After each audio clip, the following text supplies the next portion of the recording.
Inspirations come from many places. They come from myself and my own life, my own travels, my own beliefs. I believe in the eyes, not just looking out, but looking in. So there's a lot of the subconscious involved. But nonetheless, I really do put an effort into having my work being somewhat universal so that everybody can look at it and get something from it. This painting goes back to a series that was done in 2006. It really explores an issue of the flag, the banner, an icon, but it also explores, again, memory. As a child, I first started drawing and painting birds. And then there's this baseball cap, and what does it contain? The mind, thoughts, sight, eyes, mouth, all of our expressions as humans.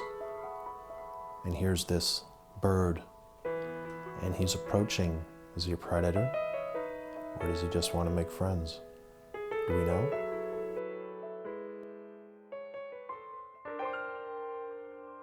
This painting is something a little different for me. It was one that was done with great affection.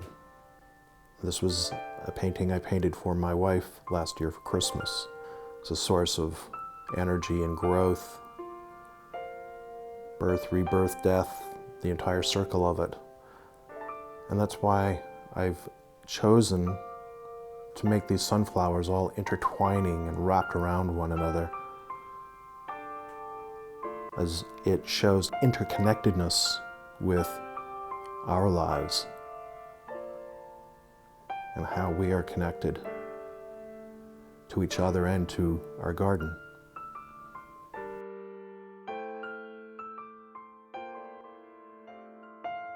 Well, this is my newest piece. Again, it's from the Canadian Icons series. It's done on very thick plywood, 3/4 of an inch thick. You can see the router ring in it in various places, the waterfall, through the fish. This is something I'm really happy with how this is working. There's a lot of painting left to do on it. The sky and the mountains are all melting together. It's a really foggy, steamy day in the mountains out west. The salmon is on her way home to where she was born to give birth and then die. The circle goes around again. The river is fairly turbulent. White caps are carved into the plywood with the router again. Little golden pebbles on the bottom. I've also, in the steam at the bottom of the waterfall here again, used my letter stamps, Y-E-S, yes, everywhere it's yes, it can happen. I put a lot more time in planning my works because they're all in series. I'll do a series of 5, 6, 10, 12, whatever. When the sentence is ended, I put a period there. Yeah, it's like I said, it's a central core idea I work from and work out from there. I've worked on ideas of communications, travel. Right now I'm working on a series that I call Canadian Icons, which are kind of subconscious images that I hold pretty dear as a Canadian.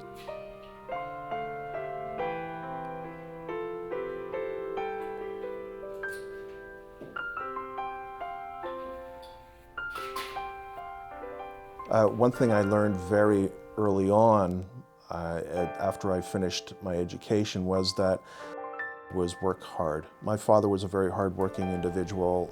He had me working with him. He was a carpenter when I was 12 years old on weekends and summers.